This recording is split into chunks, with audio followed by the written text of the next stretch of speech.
बिस्मिल्लाहिर्रहमानिर्रहीम अस्सलामुअलैकुम फ्रेंड्स। अल्लाह ताला ने हमें बेशुमार नेमतों से नवाजा है। दरख्त और पौधे खुदा की अजीम नेमतें हैं जो हमारे इर्द गिर्द हवा को साफ़ रखते हैं, हमें फूड और शेल्टर फ्राहम करते हैं। मनी प्लांट भी एक ऐसा ही पौधा है जो हमारे इर्द गिर्द मौजूद हवा को प्योरीफाई करता है।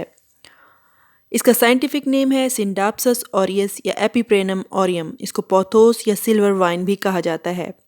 ये एक परमानेंट पेरिनियल प्लांट है जिसे इंडोर और आउटडोर दोनों जगहों पर रखा जा सकता है। इसके बारे में बहुत सारी मिथ्स और मिसकंसेप्शंस मशहूर हैं, लेकिन मेरी इस वीडियो का मकसद ये मिसकंसेप्शंस फैलाना हरगिज़ नहीं है। मैं इस वीडियो में आपको इसकी केयर टिप्स के बारे में बताऊंगी। फेंग शुई के असूलों के मुताबिक हर वाईफाई, रूटर्स, टीवी, कंप्यूटर के करीब इसको होना चाहिए क्योंकि यह हार्मफुल रेडिएशंस को एब्जॉर्ब करता है। उसके अलावा अगर आप इसे अपने घर के किसी कॉर्नर या शार्प एंगल पर किसी विंडो के करीब रखेंगे तो यह आपके घर में ऑक्सीजन के फ़्लो को बढ़ाकर आपके घर में होने वाले लड़ाई झगड़े ख़त्म कर देगा और आपके अंदर पॉजिटिविटी को बढ़ाएगा। इसके अलावा ये स्लीप डिसऑर्डर्स को भी कम करता है। अब आते हैं इसकी केयर और इसकी देखभाल की तरफ। फ्रेंड्स, इसको हमेशा ब्राइट इनडायरेक्ट सनलाइट में रखें और अगर बाहर आप रखें तो इसको छाँव में रखें।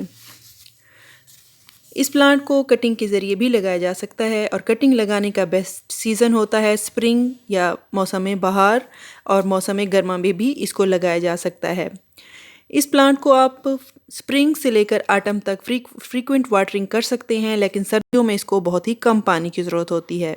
इस प्लांट को वार्म टेम्परेचर 15 से 30 डिग्री सेंटीग्रेड तक पसंद होता है। 10 डिग्री सेंटीग्रेड से कम टेम्परेचर पर इसके पत्ते पीले होकर गिरना शुरू हो जाते हैं, यानी इन विंटर में इसकी ग्रोथ बहुत ही ज़्यादा स्लो हो जाती है। इसे मिट्टी और पानी दोनों में लगाया जा सकता है। पानी में ये बहुत ही जल्दी ग्रो करता है और इसकी रूट्स निकल आती हैं अगर हर हफ्ते इसका पानी चेंज किया जाए। इसके अलावा पानी में कोई न्यूट्रिएंट्स वगैरह डालने की ज़रूरत भी नहीं होती। पानी में मौजूद न्यूट्रिएंट ही इसकी ग्रोथ के लिए काफ़ी होते हैं और इसके लिए सिंपल टैप वाटर ठीक रहता है। फ्रेंड्स, ये एक बहुत ही hardy, easy to grow, low maintenance plant है। इसके लिए कोई बहुत एक्सपर्ट केयर की ज़रूरत भी नहीं होती। फर्टिलाइज़र फ्रेंड, इसको NPK 20-20-20 इसके लिए बेस्ट रहती है और लिक्विड फर्टिलाइज़र हमेशा इसको दें और उसके 1 चम्मच NPK 5 लीटर पानी में डालकर इसके पत्तों पर भी स्प्रे करें और इसकी मिट्टी में भी डालें। इसकी मिट्टी को हमेशा मॉइस्ट रहना चाहिए। ये 12 फीट तक ग्रो कर सकता है और हर 2 साल बाद आप इसको रीपॉट करें। बहुत छोटे पॉट में आप इसको प्लांट ही ना करें क्योंकि बहुत छोटे पॉट में इसकी ग्रोथ कम होती है। इसलिए हमेशा इसके लिए बड़ा पॉट सेलेक्ट करें ताकि बार बार रीपॉटिंग की हैसल से आप बच सकें।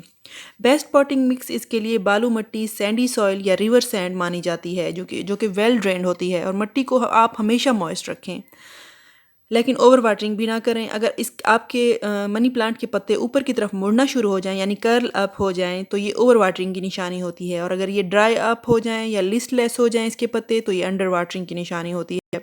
फर्टिलाइज़र, इसको हमेशा मौसम गर्मा में या बहार में करें। सर्दियों में इसको फर्टिलाइज़र की ज़रूरत बिल्कुल नहीं होती।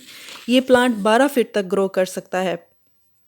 इस प्लांट को प्रूनिंग की भी ज़रूरत नहीं होती। अगर इसके पत्ते पीले हो जाएं तो या उनके अंदर छोटे छोटे सुराख हो जाएं तो आप उनको कट करके पौधे से अलहदा कर दें ताकि ये इसकी बाकी पत्ते इसकी वजह से ख़राब ना हों। ये मैंने एक ही प्लांट से बहुत सारे कटिंग्स ली और मुख्तलिफ प्लांटर्स में जहाँ जहाँ मुझे जगह मिली मैंने वहाँ पर ये कटिंग्स लगा दी। अब देखिए मौसम बहार स्टार्ट हो चुका है और ये कटिंग्स ग्रो कर रही हैं और छोटे छोटे पत्ते इनके निकल रहे हैं। मैं आपको दूसरी भी कटिंग्स दिखाऊंगी जो कि मैंने लगाई हैं। ये देखिए, ये एक और कटिंग है, इसमें से भी एक छोटा सा पत्ता निकल रहा है। तो फ्रेंड्स, ये थी हमारी आज की वीडियो मनी प्लांट के मुतालिक। उम्मीद है आपको ये अच्छी लगी होगी।